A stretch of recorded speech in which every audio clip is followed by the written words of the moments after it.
my name is Jason J. Rock Houston, and you guys are listening to an interview being done for Chaotic Riffs magazine. You can find us on the web at www.chaoticriffs.com. And tonight we're speaking with legendary metal singer Jeff Martin, and most people, of course, know Jeff from the bands. He was the lead singer, of course, from the 80s metal band Racer X, and as well as a drummer from Badlands for a brief period. How are you doing tonight, Jeff?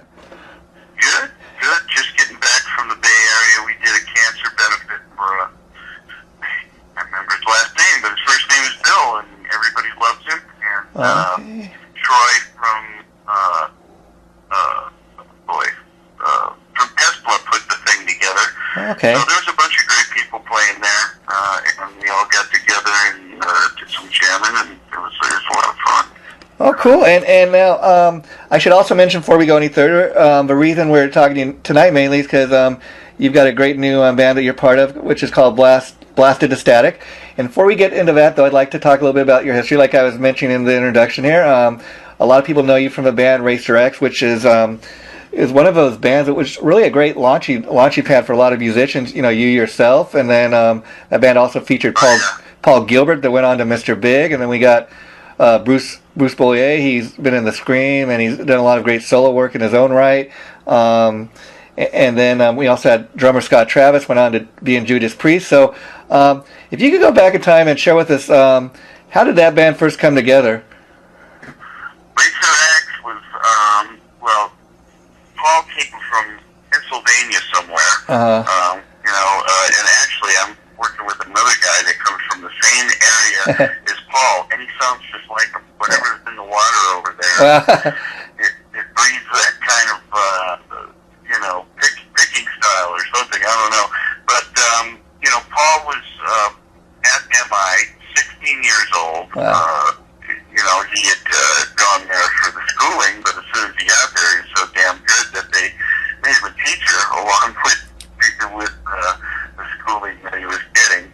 And then he found the coolest players that he could while he was there, one which was John Eldoretti. Okay. And on bass, and then Harry Chessa on drums, which he was from Austria at the time. Wow. So he just had a green card for a year to go to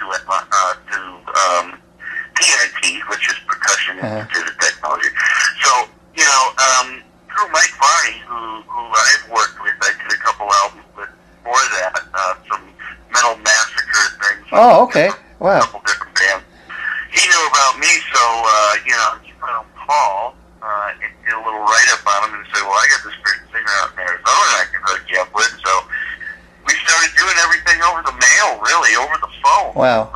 He would send me a couple songs, and as soon as I heard them, I was just going, oh my God, this is fantastic. He was very, the couple songs that I had gotten from Paul way back then when he was, that young, was very Randy Rhodes-ish sounding, but, mixed with Paul's incredible picking technique, which, he's not doing a lot of hammer-ons when he plays.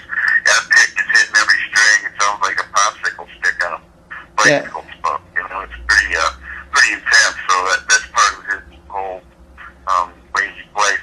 But, so I actually wrote to a song that was the last, it was the first song I wrote to, and it was called Then Don't Change a Thing. And went in the studio, put it together, sent it to Paul, he loved it. I came out, and we rehearsed really early in the morning at GIT, when it was the old building, and it just kind of came together. And then we just kind of finished writing the album over the phone, and all met and rolled out to Prairie Sun to record it near where Varney lives.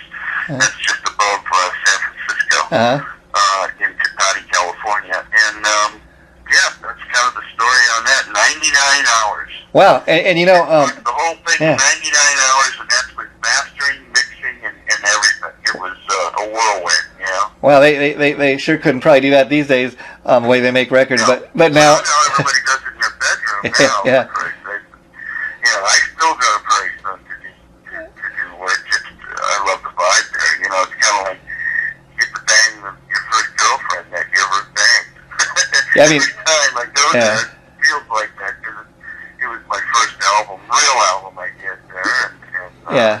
So. And That's what I love about bands from that period is, compared to the way they make records nowadays, back in the day, like, at that time period, bands would go in the studio, you'd have all 4 or 5 guys, in the band in the same studio recording together, and it almost come across as, like a real live sounding in your face album as compared to punching just everything in, and I kind of miss those days. Oh, absolutely, and then not only that, I mean, we were recording on 24-track 2-inch tape. Yeah. Your regular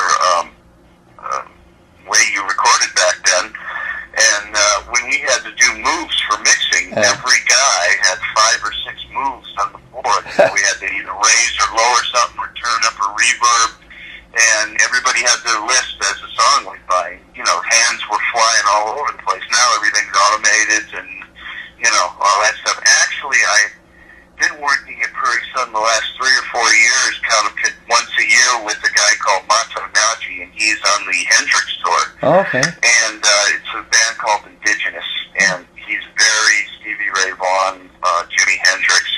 That's how he got on the Hendrix tour. Wow. And he sounds like Billy Gibbons, and not the latest album, but the album before, which is called Vanishing Americans.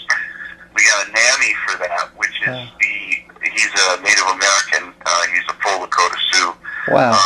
That's the Indian version of a Grammy. Well, I'll have to check that. I'll have to check that out. That's no one ever sent me anything, but I heard we wanted, so I played on it. So what can I say? And playing with this guy is so much fun, because sometimes we will do it on tape and then drop it down into Pro Tools for mixing. But the fun thing about playing on tape is you can't screw up. Yeah. I mean, you got to play the song from top to bottom. There is no stopping. There's no punching back in. Those were the days when men were men. You really recorded that stuff. So all these albums I've been doing with Macho. The first one I did, we actually had 4 days of pre-production, or 3 days, and then we were just end up chasing demos. So I said, next album, dude, let's just go in the studio and record this thing. You show us a song, and we'll start playing it. We'll learn it right there. And within 15, 20 minutes, we're tracking, getting out of the first or second take, and the honesty is just awesome. So this, plus, you don't have that thing where, oh God, I wish I would have done what I did, when we were doing the demos, Yeah, so VCD, demo chasing. So VCDs. There's no demo chasing, which is fun. Yeah. So VCDs, can people still purchase them if they want to check them out? The stuff you did with this guy Matzo, if they want, are those still available? Oh yeah, it's a Shrapnel release, so you can get it through Shrapnel Records. Oh, okay. And the one my favorite that I was telling you, is the newest one had just come out. The one before that is called Vanishing Americans, and it's a really cool album. I think it's like I said, he sounds like Billy Gibbons, but actually the Hendrix family asked this guy to be on the tour. That's how good he is, and he just does it like water off a duck. He is so it's like breathing air for him. He's just got this thing, and he's such a nice guy. He's like a 6'3" tall Lakota Sioux, good-looking Lakota Sioux Indian guy. And when my daughter saw him, he said, "Man, can you imagine in the old days that guy running after you with a tomahawk going, yip, yip." Holy crap! I just lay down and die right there. Yeah, but he is just the sweetest guy ever, and just a great player. And so let me ask you, Jeff, did you get to do any of those shows on that Hendrix tour with him? No, I really wanted to. I have yet to play with the guy live. Wow. And actually, the bass player on all this is a guy named Steve Evans, and he has John Eldoretti's bass guitar. Wow. He taught John Eldoretti how to play bass. He gave him lessons anyway, before John went to BIT at MI. Wow. So now I'm playing with that guy, and he is just a monster bass player. And I'm talking the kind of bass player like John Entwistle, or more like a John Paul Jones, or Felix Caplardi from Mountain. Oh, wow. Any of those real melodic, rolling bass players. And, we play this stuff. We do these albums, and our basic tracks are done in a day and a half. And it sounds like we've been working on this stuff forever, but it's just chemistry. You can't beat chemistry. So like, You can't stick with it. let me ask you, like the stuff that you do with him, like, are you, being that you're a singer, are you involved, like, with any of the writing, or does he pretty much write it all and you just come in and sing your parts? You know what? I'm this guy, and this is why I'm good in the studio for quickies like this, because, and I didn't know this, but we found out through my daughter that she has ADHD, and, you know, it's learning disabilities, but what it is your mind, supposedly, and I didn't know it, but I have it too. Wow. In the Catholic school, all they did to me was hit me with a ruler all the time and say, pay attention, but, I get a thought in my head, and I've got to tell people it right away, but they come really quick. It's kind of like if you pull a lever on a slot machine, they're rolling. You know, all them lemons are rolling by, and you'll stop on a thought real fast, and it's usually bang, bang, bang, and I come up with all these really cool intros, little bridge sections, you know, little endings, whatever, you know, I kind of, you know, instead of something just being constant verse, chorus, bridge, chorus, bridge, I come up with little ditties to kind of slice and bind the song, and that's what I'm really good at doing. So I have numerous things on every song, if not every other song, that I throw in there, and they're happy to have that stuff. I don't get paid anything extra, but, you know, and if I don't stop everybody and tell them what I'm thinking, it's gone like a fart in the wind. So it has to, it can't be obnoxious. I think I used to drive Paul Gilbert nuts with that. But then I didn't even know what it was. But, you know, as you get older, you start learning more and more about yourself and why you're doing silly things. So, it's a blessing and a curse at the same time. I guess it kind of, you know, makes sense that you'd be a metal guy. I mean, being a guy that sings metal stuff, you know, real heavy stuff, it must help in the fact that, you know, it's fast paced, and it's, like you said, being attention deficit or whatever. It kind of, you're able to keep up. But, you know, at the same breath of air, I think the reason that I got the gig in Racer X, and if you listen to a lot of the early Racer X, and even after, there's melody lines there. I'm not just, you know, screaming out a single note, and, you know, every fifth note going down or up. I'm a Beatles fan, and so is Paul. So melody is everything for me.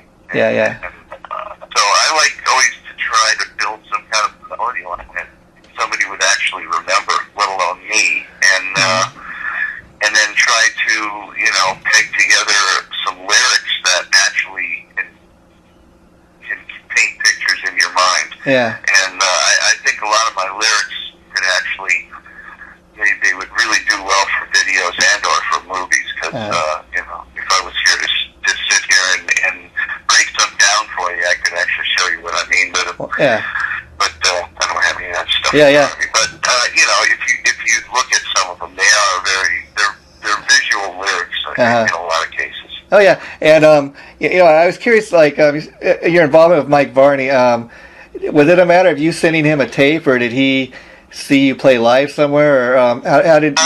Actually, what happened originally, I was with a band called St. Michael. Okay. And this is even before Surgical Steel in Phoenix, Arizona. And we are talking, man, way the hell back there. I was just a baby, and it was 70-something, not even early 80s yet. I think it was, you know, 70-something. I think it was Metal Massacre. Okay, wow. 1 or 2. And I did a song called Laser Lady. And I actually sang on that and played drums. Wow. And then I did another one called The Beauty and the Power, I think it's called. Okay. And I did that one with a band called St. Michael. And then we did Rivet Head with Surgical Steel. Okay. So those were all my first recordings. Wow. Anywhere on those Metal Massacre and Shrapnel Combat album, or whatever the heck that was, where all these different guitar players are sitting on a tank. And, you know, because that's how Barney got into this, because he loved guitar players, and he'd find all these crazy guitar players. I mean, he's discovered a lot of great guys. I mean, you know. Do that thing. I mean, you know, he's the guy that found Big Dave Malmsteen, so he was always on Yeah, I mean, he's and, you know, more and more, I'm getting a lot of work, and kind of Blasted the Static came around through this. Uh-huh. And I tried to get together with Paul. You know, me and Bruce Bouillet wrote 25 songs just a couple of years ago, and my evil plan was to send a song a day to Paul Gilbert to get him to want to do another Racer X album. Yeah. Well, you know, I just ended up sending him 3 or 4 right off the bat, and he sent me a nice letter back stating that he really didn't want to do metal anymore. He's more into jazz and blues or whatever. And but of course, he still does Mr. Big, but that's paying a lot of bills in music. I mean, those guys are fantastic players and songwriters. But I don't get the whole reason why we don't keep doing albums as Racer X, because a lot of people want it, you know, and I want it, you know. And we definitely do have a good chemistry. And did the band kind of just fall apart through like him forming Mr. Big and other guys going off to do other things? You just kind of all got busy doing other things? What's that again? Well, I ultimately, would you say the band kind of fell apart just because like he went on to form Mr. Big and everybody kind of got involved in different projects? Yeah. Well, you know, they are the Beatles in Japan. I mean, when they play the Budokan, it's not for one night. You know, they got multiple nights to play Budokan. So, you know, especially in this new musical climate that we got, you know, you really gotta. That's why Racer X and Mr. Big and anything that you did back in the '80s where you had some success, even though Racer X can't say in the eyes of, you know, somebody who was actually out there touring all the time and had gold records on their walls. Racer X didn't have that kind of success, but we did have success as far as, and I think this is what I was getting at before, I'm getting contacted all the time. Yeah. People want me to sing on their album because they want somebody from an original shred band, and now they're, you know, the music, which is called shred, is actually like blues or anything. It's its own genre of music. Yeah. And more or less, we are kind of the muddy waters of shred. We're one of the first bands that, you know, among others, that were doing that thing. So, and you guys kind of, like you It's said. a shame that Racer X doesn't do more albums because we were one of the first bands to really start playing that way and doing that stuff. And, you know, when we got Bruce Bouillet in the band, had to have 2 guys doing that in harmony and stuff. It was just mind-blowing, you know. And were you surprised at all? Like you said, you guys kind of had an underground success, I guess, but you did have an underground. Yeah, we definitely got an underground thing that. But people definitely, they hear the name Racer X. They, especially like anytime I hear your name, you know, Racer X singer Jeff Martin, that means something, you know. And I was kind of curious. Do you know how you guys came up with the name Racer X? That's a cool sounding name, I gotta say. I remember walking back. We were in Nevada, and we were walking back to John Eldoretti's house. We were staying with his parents while we were recording the album. And Paul just said, we were walking from the grocery store getting some vittles, and Paul says, well, it's there, you know, Racer X, you know? Yeah. And you know, I thought that sounded cool. I always liked Speed Racer when it was good. Yeah. You know, the thing about Racer X, the vision I always had in the beginning is everybody was so silly good at their perspective instruments, you know, just fantastic players, and it was water off a duck, you know, so it's neat, but really there was a lot of hard work. John did a lot of hard work to learn what he did. Paul would be, you know, I would come from Phoenix, Arizona, where I lived, and I was still playing with Surgical Steel. Yeah. Somewhat a poser band, you know, it was more built on good looks and writing songs about chicks and getting laid and all that kind of stuff, instead of grabbing an instrument, trying to do the craziest and the best you can with it. So, you know, I'd come for a weekend to rehearse with the guys or whatever, and Paul would be in his little apartment, you know, second story, just right down the street from MI. He had a funny little, his dad was kind of an electronics nut, so he would hot rod Paul to amps. He built Paul a metronome out of a Scooby-Doo lunchbox, screwy-looking lunchbox. Wow. It looked like something you put in front of somebody's door and, you know, press the button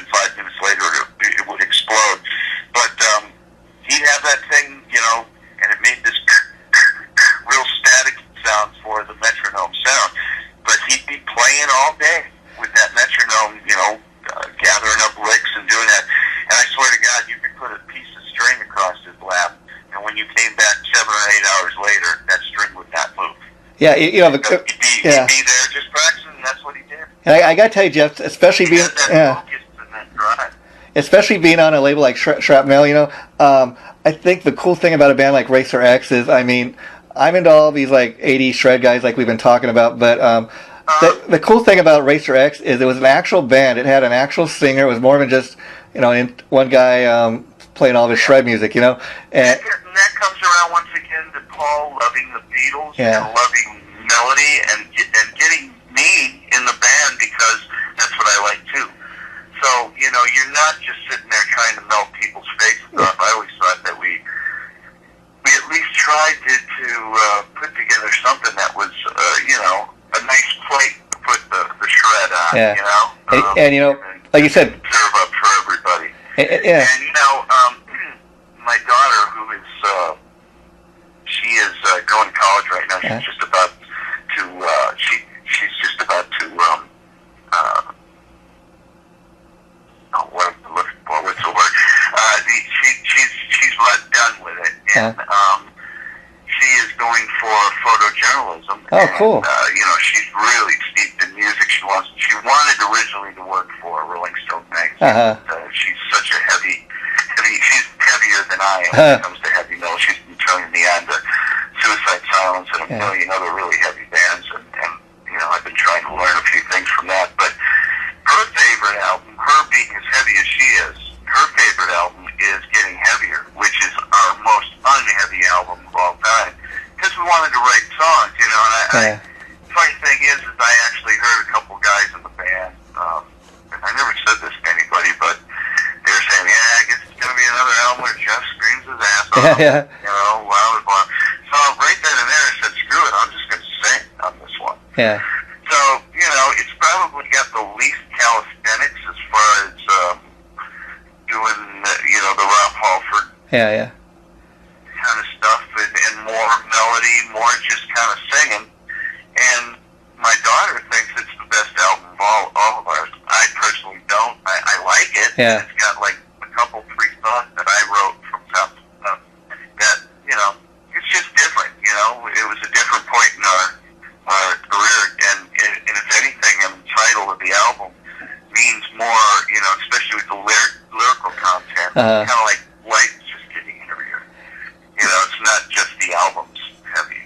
You know, we're getting older, more things are happening, and getting heavier. You know, so and then of course, my favorite album is Superheroes. Wow. By far. I mean, Bruce Bouillet was steeped right at that time in carpal tunnel and couldn't play, or he probably would have played on the album.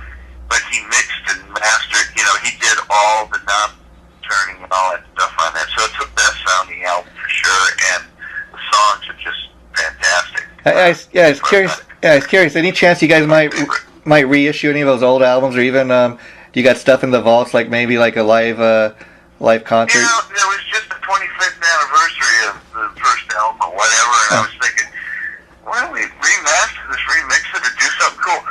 You know, I don't get it, dude. I really don't. There's certain things I don't get. I don't get why Mike Varney does not want. We don't even have electronic. You can't download those albums. I mean, I went to go get them, and I can't even buy them through iTunes, and that's just ridiculous. Every time I ask somebody, they just hem and haw, and wow. You know, there's a lot of crazy shit that goes on. Wow, yeah. Like, you know, it could just be so much bigger. If somebody wanted it to be, you know, and it's just sitting there for that. And personally, I think it deserves it. Let alone we deserve it, but I mean, to me, I'm about to go on a tour with Kelly Keeling.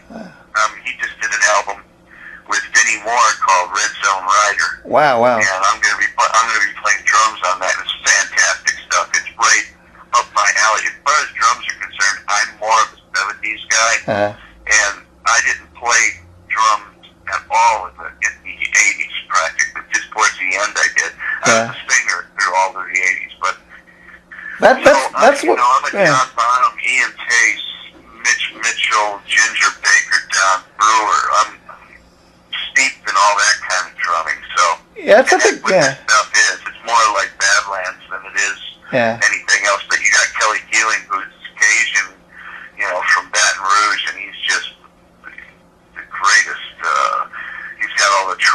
all the, that black stuff. Yeah, and that's something I always. I'm going to be a good background singer. Well, that's something I always wanted. It does have a lot of that. But I'm going to South America with that because they want Riffs stuff. So wow. We're going to do 3 songs. Cool. Riffs stuff, and they're all chomping at the bit to hear that. So. Oh, cool. I would imagine that Racer X could go to South America at any time, and we do really well. Cool. Being a guy who's followed you, Jeff, through your career, that's something I always wanted to ask you. Now, like you said, you're been known mostly for in the '80s for being a singer, but when you were just starting out as a musician, I was curious.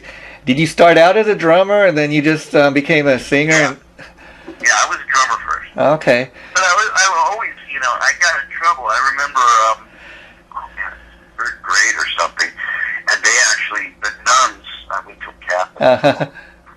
As I said before, they had a special meeting with my parents, and they go, and I didn't even realize I did this, dude, and they had, between 2 classes, it was St. Rita's parochial school in Milwaukee, Wisconsin, that I went to, West Dallas, Wisconsin, and I hated school. Wow. I was a dreamer, I was always dreaming of doing something cool, or mostly something in music or whatever, but I always used to ask to go to the can, and when I'm in there, the teacher would say, "You just get in there and start singing." And he'd say all this crazy stuff, and I think you need to go have this kid tested because I think he has mental problems. It's like, my parents looked at me all flushed, like I was nuts.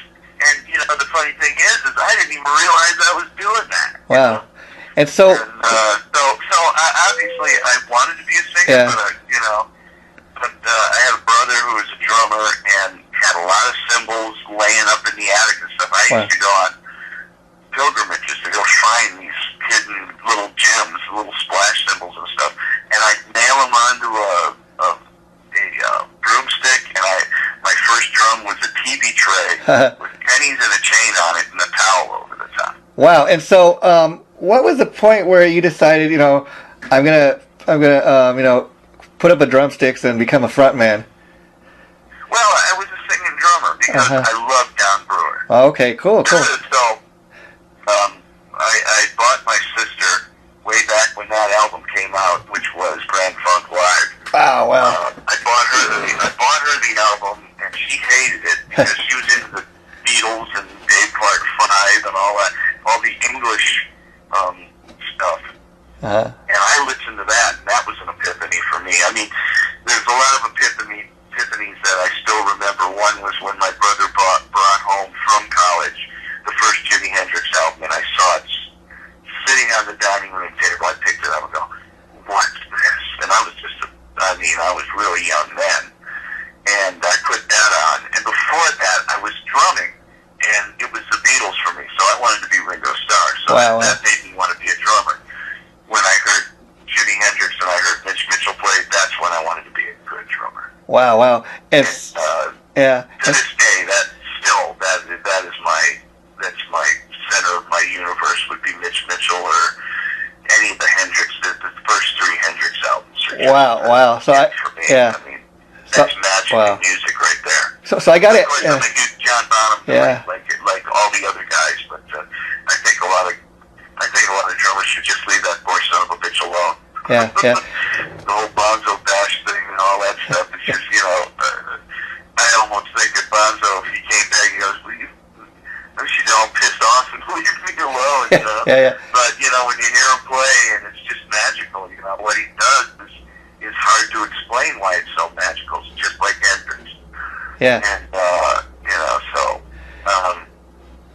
I went up the gradient of hearing these different drummers. Bonham was in there. When I heard Deep Purple and Ian Pace. Oh, wow, yeah. Instantly, a huge fan of his, and I think the Burn album kept me off drugs through my high school days, because I was in my room trying to learn all Lay Down, Stay Down, and the Burn, and all the licks that he was doing. I was never much for just holding them down. I always wanted to put the snare drum riffs in there, and of course Cap Beyond and Bobby Caldwell. That stuff was just, that first album was just ridiculous. Yeah, I got to tell you, my two favorite Deep Purple albums, of course, Machine Head, but I really love that Burn album they did with Coverdale. I mean, people when they think of that was the best vocal team in rock and roll. Hughes and Coverdale, yeah, Hughes and Coverdale. Coverdale Hughes is unbeatable. They complement each other, but they blend well together, and they were sick. They were the sickest vocal team ever. And I gotta tell you, Jeff, if you're a Deep Purple fan at all like me, I really encourage you to check out this new Whitesnake album they're putting out May 19th. It's called the Purple Album. I heard about that. And I've heard some of his stuff. It is just mind blowing. He's going back and doing a lot of stuff he did during his Purple days with current Whitesnake band. It just sounds totally awesome. Right. Now who's playing drums on that? Tommy Aldridge.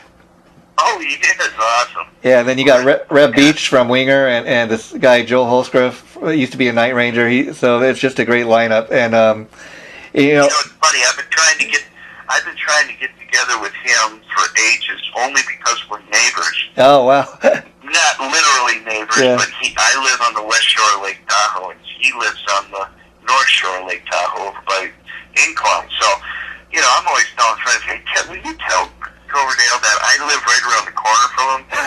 Wow. If he doesn't want to fly a drummer in, even if he's just writing and needs somebody to screw around with, I'll come down, I'll bring a kid, and actually the drum set that I just got done building is the one I'll probably play till I'm dead. It's the same sizes. I'd like to get a Ludwig setup of it, but it's the same sizes as Ian Pace used on Who Do We Think We Are? Oh, wow.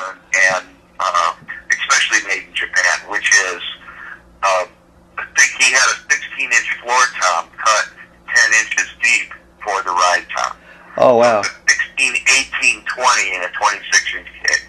And that's where I'm at now. And it's just like Sonic Mortar. I mean, I've only recorded one thing with Rev Jones from MSG and Jim Dolfo. We're going to be working on an album together as well.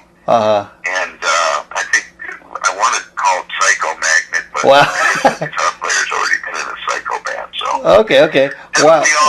But anyway, that sound just, if you listen to Made in Japan, which is the greatest live album ever made by anybody, it just shows what a band sounds like when they're firing on every cylinder, and then maybe the neighbor's cylinders too.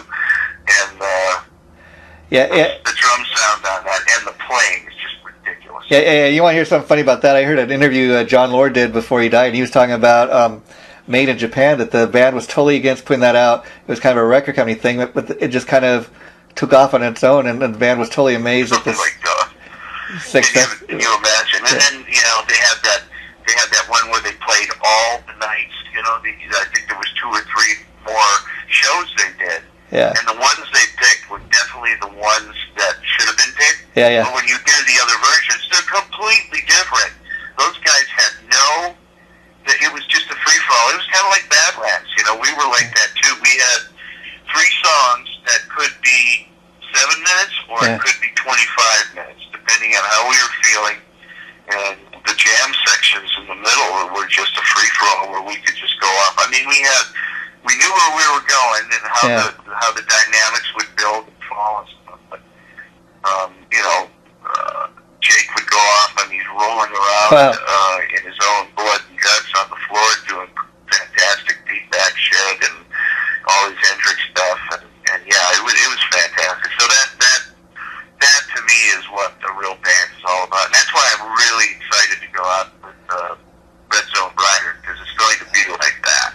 Yeah, and the next thing I want to kind of, you're mentioning your time in Badlands. I was curious now, being that you're a guy who's known mostly in the music world as a singer, how did those guys know that you were a drummer, and how did they contact you about? Greg Chason was in Badlands, of course. Yeah. I played with him in St. Michael originally in Arizona. Oh, wow. We used to do Boondockers. We were in a bunch of bands together back in Arizona back in the day, and we have a magic together. At least back then we did. Now he doesn't want to play with me anymore because I have terrible meter, he says. Ask Don Dokken, right? Yeah.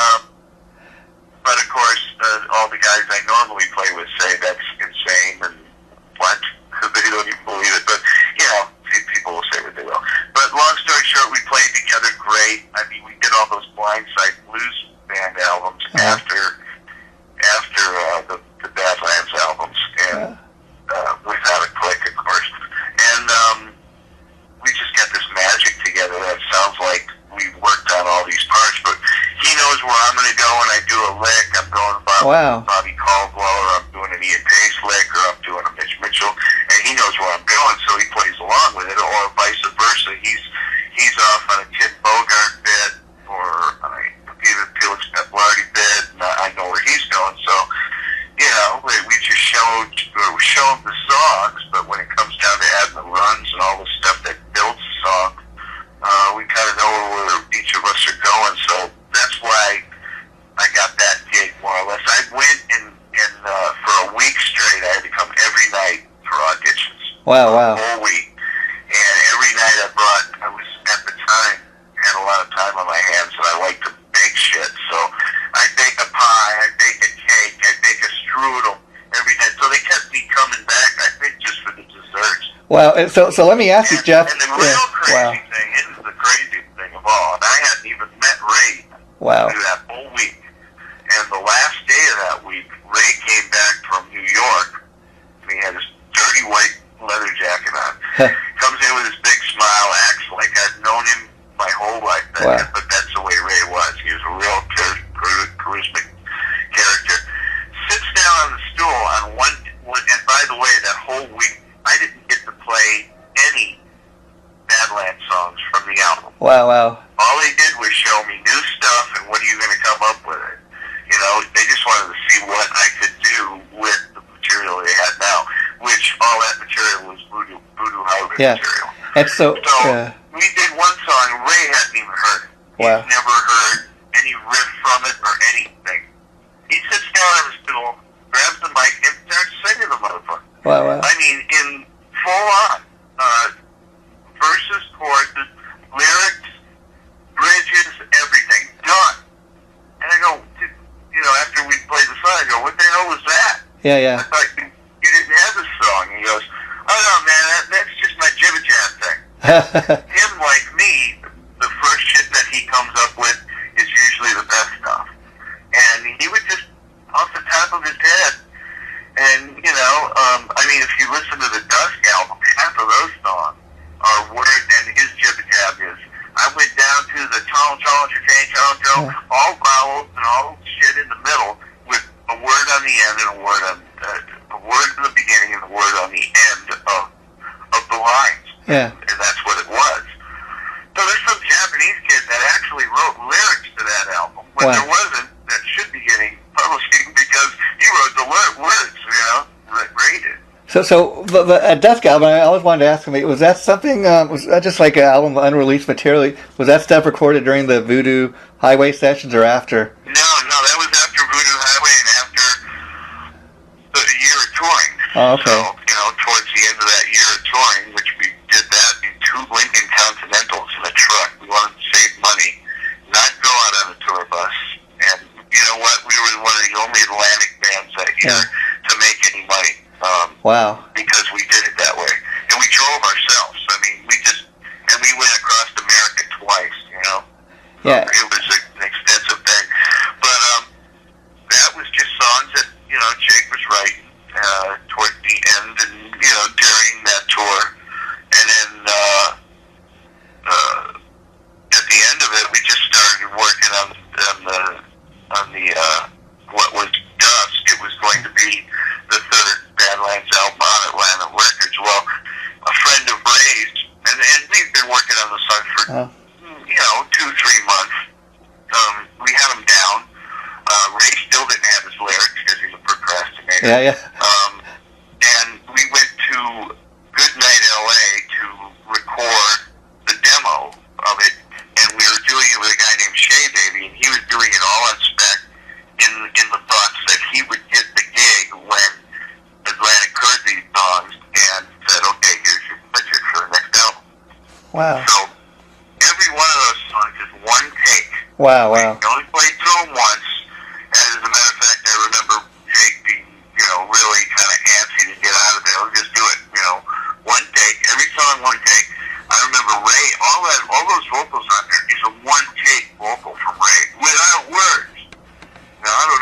you, but as a lead singer, I could never do that. You know? Wow. There's no flats, there's no sharp notes in there. He's just an amazing singer. Yeah, I was. Yeah. But so everything you hear on that album is what we would sound like if you walked into a room and we started playing. Yeah, you know, I always thought Ray was a very underrated singer. I mean, and I gotta say, the bulk of what people remember him from is those Badlands albums, and it's very unfortunate. It's so hard to get those albums, but you know. Well, you know, there's and I just found this out. Yeah. I had just done a show at the NAMM show with Greg again. We hadn't played together for quite a while, and we got together with this guy named Sean Michael Perry, who is an actor. He's a full Indian, flathead Indian. He's an actor who's been in Forrest Gump and Lost Mohicans and a bunch of movies. But he's a musician also. So he hired us to do the stamp thing. And Greg was telling me that a couple labels picked up Badlands and reissued it. But then people who had people get sick because of Ray's AIDS shut it down. Wow. They were going to sue. They were going to do all this stuff. So now that's what I heard, you know, just in a passing talking from him. So I've heard something to that effect. Something like that had gone down, you know, and you know, I was the guy that roomed with Ray, and he swore up and down that he was fine and didn't have any of that stuff. So, you know, I could only believe him, I guess. But man, I still see the faces of some of these girls, and it just kills me because I'm a father, I have a daughter, and God, what a terrible thing. But you know, all I can say on Ray's behalf is he was just in total denial of being sick. I can't think of anything other than that because he was such a sweet person and so charismatic and peace, love, and all that kind of stuff that I don't think he would want to hurt anybody. I mean, who's to say how anybody would react to, you know, a diagnosis like that? I mean, like you said, he's probably in denial. And back then, there was not the acceptance there is, you know, these days. You know, if he was to be suffering for something like that, you know, people might be a lot more accepting of it. He might have been fear of it. Oh, word gets out. Long story short, the whole Badlands thing, it was the great, and my best friend to this day was my drum tech from that era of Badlands, and he runs SIR, and he still says, and he does everybody as far as teching and setting up the equipment for it. He still says that Badlands on stage was the greatest band he's ever seen, only because of our jamming and how we played together. Yeah, I really. The business end of the whole thing was just completely nightmarish, and maybe it had a little bit to do with maybe Atlantic knowing that Ray was sick and didn't want to commit to, you know, put money into something that you know is going to happen. Yeah, I really thought, you know, Badlands, out of all the stuff Jake's done, I think it's really his best project. I mean, I even like his Ride Dragon Cartel, but I think Badlands was much. All I can say about you know Jake now is I saw him not this last NAMM show, it was a NAMM show before, where Red Dragon played, and it's the happiest I've ever seen him. I mean, in one song he smiled and laughed more times in that song than I'd seen in the tour that I was with those guys. So I was 90 to 92, I think I was, or something like that. 89 to 92, or something like that. Yeah. And were you? It seems like he's happy and he's a little more grounded and he's not so angry about stuff. Or I don't know. You know, I haven't talked to the guy. He probably doesn't care for me. You know, for whatever the reason. I don't know. He wanted a team player, and that's what I gave him. You know, I just was in there. I sure as hell wasn't making money. And so, so I was curious, like, the last thing I want to ask you about Badlands, and we'll get into Blasted to Static.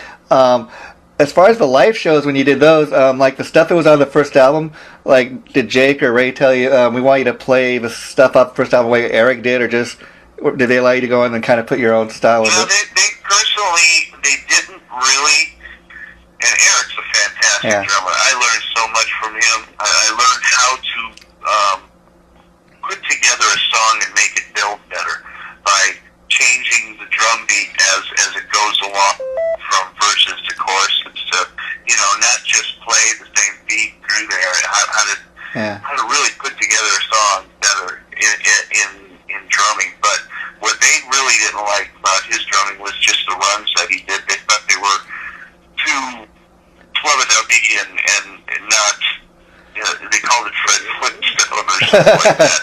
And I didn't really get that from his playing. I thought it was great. So they liked my run better because I was an Ian Pace, Mitch Mitchell guy. I like to use the snare drum more and snap off of it and move on those kind of runs.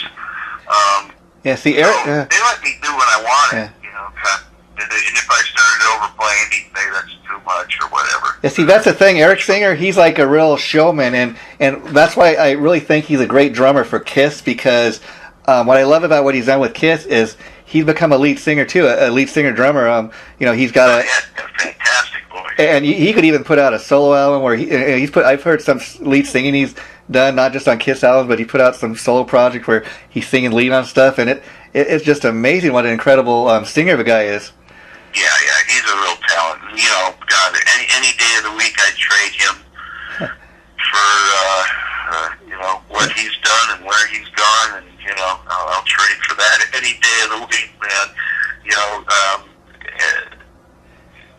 Guys can say what they want about his drumming, but he's a super successful drummer and human being. So more power to him. He's proved that screw you. And so, proof's in the pudding, right? Yeah, and so of course, Jeff, I can't. We can't end this interview until we get into your new band, Blasted to Static. So I got together with Stu through Bruce Bouillet, and again, it had something to do with all those songs that Bruce and I had written together, and what we're going to do with them, because Paul doesn't want to do them. And then he brought up that he had met this guy that he'd been giving lessons. His name's Stu Marshall, and he's from a band called Death Dealer out of Sydney, Australia. Mm-hmm. And he wants me to write and sing on one of his songs. Actually, he wanted me to do 5 songs or 6 songs. And he was going to pay me for all those. And one was going to go on his Empires of Eden album, and the other 4 or 5 he's going to hold, maybe do a solo album where he'll put those out on or something like that. Wasn't really clear what he wanted them for, but so he sent me a bunch of music. Stu sent me a bunch of music, and I started writing on the stuff. And at first, it wasn't striking me. I actually was having some medical problems. My heart was doing some weird stuff. Oh wow! And, once again, getting heavier. But I ride a bike. I do all sorts. I live up in the mountains. I'm a pretty physical guy. Yeah. But it was doing some crazy flippy flops that turned out to be something that Bill could cure, thank God. Thank God. So I was going through a weird time at the beginning of getting those songs, and I didn't really pay attention to how cool this stuff was, and how Stu, as a writer, he's really good at orchestrating things with like little keyboard interludes and stuff that make the song build a little more instead of it just being shred for shred's sake, And then I started writing on a couple, and all of a sudden it just took off. I got this one called Dance Devil Dance. That's just fantastic. All of them turned out really great. And once I started sending him tracks with that, he realized, my God, this is a little more than just something I'm going to shove off on a solo album. My album. Yeah. And I thought the same thing. I said, dude, let's just do it. Let's have a real band name. Let's make this a real band. So, he was going, well, what will we call it? And I said, well, you know what? Not more than a few months ago, I was telling my daughter, and me and my daughter talk a lot because she is so into music and wants to be a writer and a photographer, and did a lot for Blasted to Static. Some of those new pictures you see are her pictures. Oh, cool. And, when you're as old as me, you got to be a good photographer. Make somebody look as good as possible, because we need all the help we can get, right? Yeah. But I was telling her when I was a paper boy, and this was when I was like 12 years old, 11, 12 years old, I had Black Sabbath on a cassette player. It's one of those shitty little cassette players that when you turn it all the way up to 10, it's just like, it's just static. Cassette player, what's that? Yeah. Yeah. I would be delivering newspapers at like 4:30, 5:30 in the morning on Sundays, playing Paranoid, the Paranoid album, and it would be on 10, and I said, it was so loud I just blasted it to static. Wow. And she looked at me and she went, "Oh, Dad, that's a really good title for a song." I said, "Screw that, that's a great song, that's a great title for a band." So it really comes from my beginnings in metal, of how, this pimple-faced, goofy little metalhead from the beginnings of metal, which is Black Sabbath. Yeah. And Blasted to Static really comes from the bowels of where I came from and my love for metal.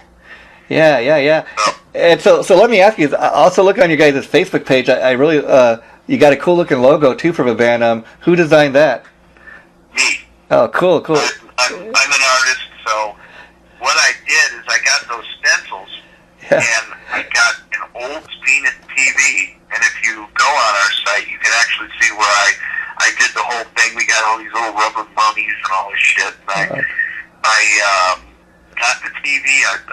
What I was first going to do is I was going to put those stencils on the TV, spray paint the name Blasted to Static, pull the stencils off, and then turn the TV on, which of course doesn't work anymore because it's not even a digital TV.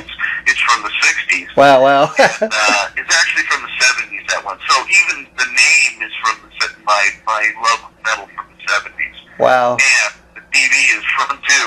So yeah, that's going to be our logo forever. I mean, and what had happened is once I put the stencils on there, I just turned the TV on to see what it looked like. Yeah. And I went, screw it, that's done, It looked all, like it was just taped on there, the little cardboard stencils with shitty tape, and it was a home run right off the bat. Wow, and a lot of that has been going on with me and Stu. We're kind of in the thoughts that, man, shit is happening for a reason with us. Wow, yeah, when you hear some of these songs, the melodies, and where Stu is taking it, where I'm taking it, with harmonies and stuff, it's Racer X, but it's more melodic Racer X. Wow. It's we are definitely taking the direction of the band that we both love dearly, which is Black Sabbath. And they'll have these ear cookies in between songs where there's just Tony Iommi doing echo. Wow. Yeah.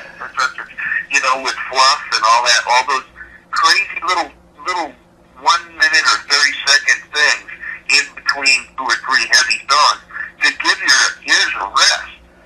And we're going to do that on this. So we've got all these little ear cookies we're sticking in there too. Wow. We're just going to come up with one, do something cool on the bass. And I can't wait to hear this stuff. Wow. It's going to be really cool. It's going to be a more broad spectrum of an album. It's going to come from a lot of our loves from all that old stuff, but it's going to be a Racer X sounding thing. He's got some vibey stuff that's definitely sounding like early Gilberts, and it's going to be cool. So I've held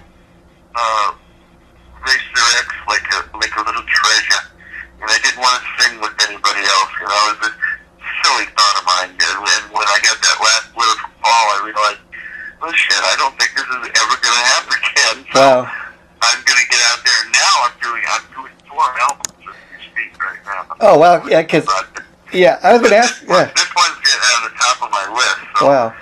It's going to be pretty cool. And we still, we don't have a deal yet, so we are, going to get a few of the songs up and try to go to Frontier, try to go to somebody and see if we can get a deal so we can get this put out. But if that doesn't happen, we're going to put it out ourselves. Yeah. And any way it's going to get out there. But of course, you don't make money from the albums itself. People make it from going out and touring and selling t-shirts. So hopefully people like it enough to see us live, and then we'll get some tours, and I'll actually get to get out there and sing. I mean, any chance that you guys might try to send a copy to Mr. Varney, see if he's interested, or would you rather get it on a different label? If you would want to do it, that's fine. But I don't know how much he's in the metal, and every time I talk to him, he's just more out of love of putting records out because he makes no money. You know, Oh, wow. on any of them. Yeah. You know, this last year I did do an Indigenous album, and he said he hadn't done any production on any else so far. I don't know if that's true. Wow. But that's what he told me. Yes, it's kind of sad, you know. But I was. I'd love to get it on a label who knows how to create. Yeah. Some tours and create some money and create some, you know, open some doors and get something rolling. I mean, I've been on the Barney bus for a long time. Yeah. He couldn't break Racer X, you know, he couldn't break any of these things. So Yeah. I'm a little too old to keep trying there. Yeah. You know, kind of interesting thing too. He's a guy, like you said. He introduced the world to a lot of these great shred guys, and you know, interestingly enough, Richie Kotzen. He's one of the guys that was discovered by Varney, and when he was starting out as like a 19-year-old kid, he was putting out shred type stuff, and it's kind of interesting to see what he's doing these days with the Winery Dogs, which is kind of other side of, you know, what he's known for, but it's just as good. Yeah. Well, you know, he's got that great voice. Sounding voice. Yeah. And he's got fantastic vocals. I mean, more soulful vocals than like a screamer like me. Yeah. So, you can't waste that. You can't do shred with that kind of voice. Yeah. Not really. It doesn't belong there anyway. Yeah, he's a real talented. And now, in preparation for this, I mean, it's amazing how many guys have gone off to really huge acts and done all these other really great stuff. Marty's got a great ear for talent, and you know, really found a ton of guys. And I'll tell you right now, you know, I would have never met all these great players. I've been out with UFO. I've done a couple of years with Kevin Dubrow and did Quiet Riot stuff. I got with George Lynch. Went out and toured with him. I mean, on and on. The list is long for people that Mike has hooked me up with. You know, so I can't say I don't own a house. Yeah. I'm not a rich person by any way or means. If anything, it's quite the opposite of that. But at the same time, you've had a pretty steady career. At the same time, I've met all these fantastic people. I've got great friends, and Mike Varney is a good friend, and you know, it's a treat when I get to do an album with him. You know, so. Yeah, and you've had even though like you said, you're not a totally like a really rich guy. You know, you haven't had the career say of an Ozzy Osbourne or something, but you've had a pretty steady career. Do you think part of that is not just your talent, but your willingness to kind of get involved in anything that comes your way? Well, kind of like and that's funny you bring that up because and a lot of people probably don't even know I have a solo album, but I do. No. I'm a mascot, the only mascot, and Paul Gilbert is on it, Michael Schenker is on it, Russ Parrish from Steel Panther is on it, and Rev Jones from MSG is on it. But the funny thing, I found 3 girls, 2 violins, and a cello at my niece's wedding in Wisconsin. And they were so good together that I said, oh man, I'm going to run these girls through a Marshall with a tube screamer, and this stuff's going to sound like Satan meets Led Zeppelin, you know? And it did, you know, it ended up sounding really good, so happy album has that. And really, when it comes down, when you listen to Apocalyptica, it is kind of like that, but minorly Racer X, minorly Apocalyptica, I was really into, I loved Stone Temple Pilots at the time and even before that, but Queens of the Stone Age, I wanted that vibe as far as it being raw and using old fuzz boxes, you know, that kind of thing. Well, I'm glad you... My drums were totally done with a live feel. I contacted Jeff Ogletree. He contacted me, actually, and I already tracked drums. I talked with him, and he is John Bonham's old drum tech. Wow. So after talking with him, I retracked all my drums, different kinds of heads, different kind of tuning, and some of it is really Bonhamistic as far as I actually wrote a song called The Art of Thunder, which is a tribute to John Bonham. Wow. I'm glad you brought this up, Jeff, because... I just do a little pissy drum solo, nothing, you know, hair-raising. I just wanted it to be current with the 70s style, kind of Bonhamistic solo. Well, I'm glad you brought that up because I never. That whole title of that album, and I extensively went into the artwork and everything on that album because I figured, it's getting weird out there. People aren't buying albums, so this is just the beginning. And I said, I'm going to make them want to buy the album. I'm going to put this big booklet in it. It's going to have all these lyrics and weird little pictures that go along with the song. And I did this thing where everybody who played on the album had a card. Like Michael Schenker was the Suicide King. Wow. The king that has the sword through his head, because he was always having problems back then, and I figured that, and I was the Joker, of course. Wow. But each girl that played the cello, and they were all queens, Queen of Hearts, clubs, diamonds. So each picture and each page had a hand at the bottom. Wow. And that hand was everybody who played on the song. Well, now I got to ask you, Jeff, what year was this released? All the backgrounds of every one of those were old games of chance. So the reason I called the album The Fool is because I must be a fool to still be in the music business. I'm broke as fuck. I'm still here doing this, and why the hell am I doing this? Only a fool would continue on. So I named the album The Fool. Wow. What year was this released? Because I'm glad you brought this up. Like I said, I followed your career, and I never had any idea you put out any kind of solo album. Is that something that you put out recently? No, it was done in 2004 or 5, somewhere right in that area. You can get it through Mascot if you go on Amazon. There's some out there. I don't even have a copy of the damn thing. And I've got to contact Mascot Records to see if they're still printing them, or if they would, because in Brazil, they really like buying stuff at the shows. So I can get a couple cases of those. They want things that we can sign. I was going to talk to Barney too about shipping down some Racer X CDs so I can sign those, but sell them there and sign them. Wow. Yeah, I was going to ask you, before you brought up your solo album, because like we were saying, you always seem like you're kind of a band guy, but have you ever thought that, you obviously did the one solo, have you ever thought of putting like a Jeff Martin solo band together where you go out and kind of do different stuff from throughout your career, maybe stuff from a solo album, some Racer X? Well, I might think about that now.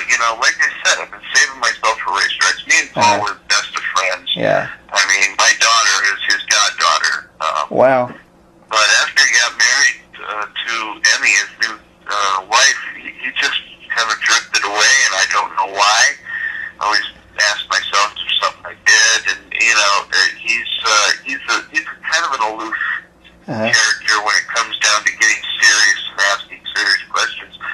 So it's kind of a heartbreak to me that all happened, and he picked me to do his first solo albums, and those were some of the most fun times of my life, just living at his place in Henderson, Nevada, in Vegas, and doing all those albums and doing those tours and stuff. So. And he's probably just at a different place. Now that he, I did those 25 songs, after that he sent me a letter. He doesn't want to do this anymore. I don't know if he just doesn't want to do it with me or with Racer X, but either way, I kind of cleared my mind with, and I am getting old. I better get on something. So that may really actually happen. So me going to Brazil and going to South America, I'll find out how much people really want to see Racer X, if they do. I will get a band together that wants to play that stuff. And, for all shits and giggles, if Judas Priest is going to be done, I know Scott Travis would come with me. So, I could actually have some of the guys. I know if I had Scott Travis, Bruce would want to come. So, John seems to be really busy with Mars Volta and his more avant-garde sort of directions, where he can use his 80 million different pedals, and he's really super creative with all that stuff. So I don't know how much he really wants to play metal himself either. So I got to ask you. I'd love to play with him again, but I don't know if that's something we want to do. I got to ask you. When it all comes down pike, I really am thinking about doing something like that. Because obviously it's not about selling records anymore. It's about going out there and playing live for people and selling them a T-shirt and getting to meet them and recap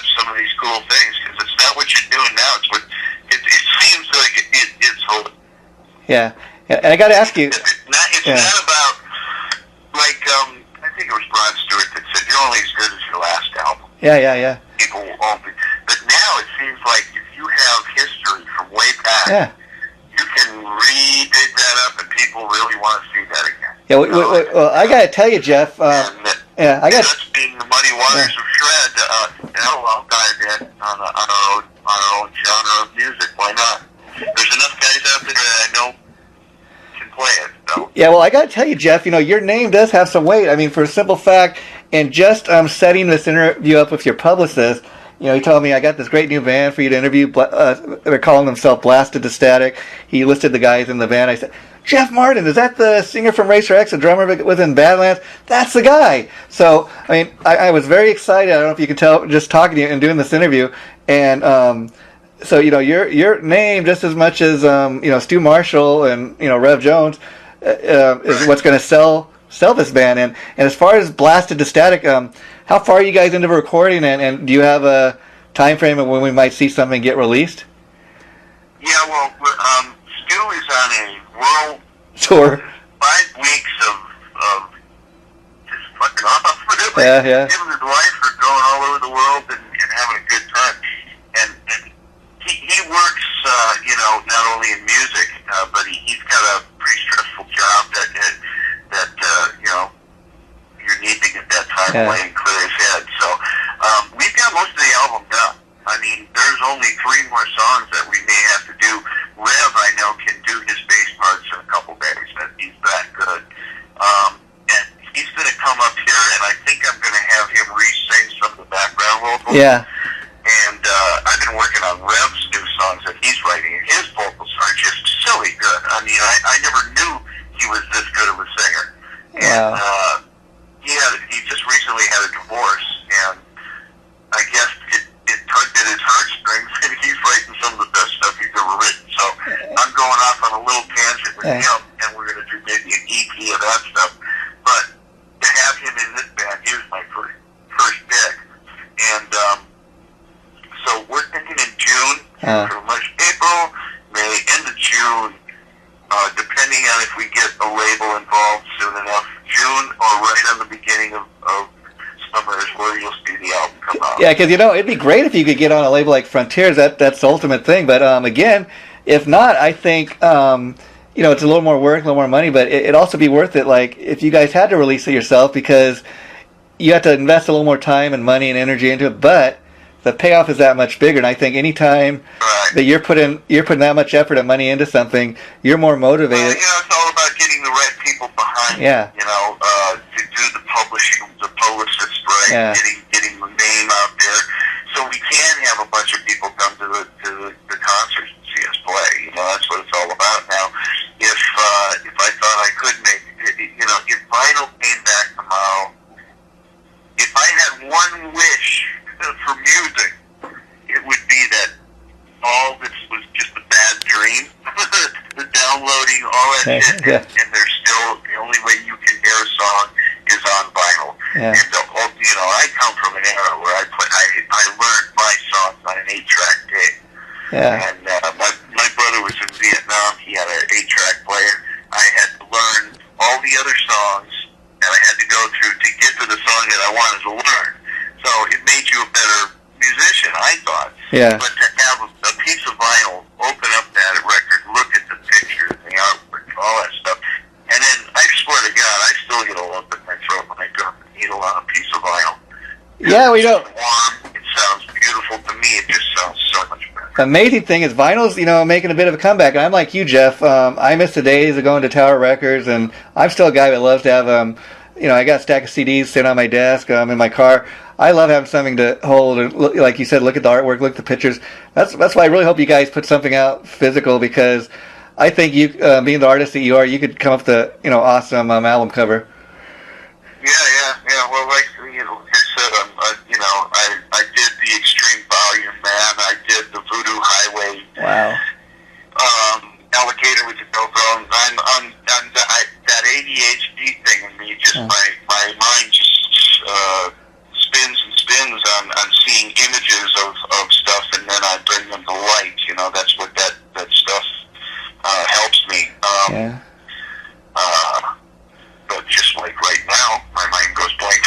Yeah. Well, so, you know, it's a double-edged sword. Well, I gotta say, Jeff. But, you know, but I had, let me tell you, I can't spell worth of shit. My math is hell. You know, but the other side of the art side of my brain is just usually fires on all cylinders, and my creative side is always wanging away. And you know, if I've got anything that I can say about myself, I've always had that good creative side, and that's always been. Yeah, well, you know, you're the ultimate Renaissance man. I mean, you're a drummer, a lead singer, an artist, and you know, an artist really in every aspect of a word. In case you can't tell, I'm one of the biggest Jeff Martin fans. As you can tell, I followed you throughout your career. I've really enjoyed talking to you. I can't wait to hear this Blasted to Static. You having me, and hope I didn't talk too long. No, you know, I'll be honest with you. Give you any chance to talk, but that's how it goes when I get on a roll sometimes. Well, you know what? If people tune in into this, they're interested in hearing what you have to say, not me. And I gotta be real honest. I'm really excited to hear this Blasted to Static when it comes out, and you know, I've loved everything you've done, and so I really wish you guys all the success in the world with it. So please keep my number. Anytime you want to do this, Jeff, I'm all up for it. So cool. Thanks again. We'll talk again after you get to hear it, and then we can actually start talking about some of the songs, because some of these songs really, like I said, you know, life is getting heavier. I got more things that instead of singing about dorking some girl in the back of the 7-Eleven, I'm actually singing about stuff that's relevant to people's lives. And you know, I've always had a problem with depression and stuff, that so many people do. So, and the last Racer X songs, there was a Empty Man, and there's a few really good songs in there that, you know, I write those to let people know that you're not alone. You know, I feel the same way you guys do. We all feel that way. And so just know that you're not alone through stuff like that. That's great that you're able to write stuff like that. People make it to the next day, you know, and not do something bad, you know. So I mean, that's why. I mean, there's a lot of these songs in this album like that. So I mean, that's why you even take a guy like that was as successful as Janie Lane. Look at the pathetic way that guy died, all alone in a hotel room, you know, drank himself to death. I did that Monsters of Rock. Was it Monsters of Rock? No, it's called The Bad Boys of Metal. And my last little snippet story here for you. Kevin Dubrow, who I dearly love, and I didn't like him all through before I met him. I thought he was a big mouth, and I didn't really like this and that. You know, I had all these things about him. Once I met him and I did a solo album, Barney was doing these things where they could pick all their favorite old rock songs and redo them. So we did all sorts of, we did Queen songs and Montreux songs, all these great songs, and he picked a sweet song that was just so cool. So, but we hit it off right from that. And it was the time my mom passed away. Wow. I needed a friend, and he was really, really cool. And what I learned about Kevin is the only reason everybody hated the guy is because he's so freaking honest. Yeah. He called out every asshole, which there are many. Yeah. In the business, and that's why, you know, they burnt him on the cross. You know, he's just and you know, finding an honest guy in the music business is like finding, you know, perfect gold. So, but I worked with him for did that album, did a couple tours with him, and he talked me into this thing. He said, "I'm not doing it unless you do it. You got to do this thing." I go, "Dude, I just don't want to play drums to 80s music. I'm not that kind of drummer. I hate it." And he talked me into it. So we did this thing with Bang Tango, Janie Lane, and Steven Adler was on board. So this thing, MTV wanted to follow us and film this whole thing. Kevin said, "No way." Wow. Because he knew this was going to be a fuck fest. It was just going to be so fucked up. And he just said, "No way." So, and they know that he would turn out to be looking like the bad guy. Yeah. Really, even though he died the way he did on tour, he is so professional. No drugs, no drinking, no nothing. Wow. Yeah, we went on that tour, and the most frightening thing, this is what I'm getting to on this whole thing, the frightening thing playing Janie's songs, you know. Even though the fact that we had played a gig at the country club, and we had Columbia Records come to see us play to sign us, and Warren opened up for us. They got signed, we did. Wow. Thank you. Another page turned to the book of race. But it was late at night. We're on the bus. We're traveling somewhere. Somebody put a half a gallon of vodka in the freezer on the bus. And I saw Janie Lane get up out of his bunk. I heard the noise. I looked out of my bunk, and here's a completely naked Janie Lane. Wow. Unfortunately, it looked like the Michelin Man then. Wow. He had tons of folds going on. He's a sweet guy, though. Yeah, yeah. Cool guy. Wow. Goes to the fridge with a water bottle, an Avion water bottle, one of the half-sizers, like quart size or something. Fills it up, and he wasn't drinking up until then. He couldn't. Wow. Fills it up and goes back into his bunk. Not more than 5 minutes later, dude. Wow. Again. He did that trip like 3 or 4 times. Wow. That bottle was gone. And the next day, he was gone. Wow. It's fucked off on the tour and all that stuff. So, you know, there's some frightening things you see out there, and you wish you could help them. Yeah. But, you know, at the time I was really pissed off because I learned all these great songs and now I couldn't play them anymore. Wow. Oh, well, Jeff, like I said... I sent him a picture. He left his golf clubs on the bus. Uh-huh. I sent him a picture of me hammering with his brand new, like, $300 driver, rocks, in some New York parking lot. I was hammering rocks off into the distance with this brand new driver. Here, take that. Sorry, Jane. That's the way that was then, you know. Well, Jeff, I really enjoyed talking about it. I'm going to let you go because I know you're a busy guy, got things to do, but this interview will be going up in about a week or so, so I'll be sure to let Ben know the minute it goes up. So take care, my friend. Sounds good. Okay, bye-bye. Thank you very much, and then, yeah, let's talk again after the album's out. We can discuss what's going on with those. Will do. You take care, my friend. Bye-bye. Okay. Take care.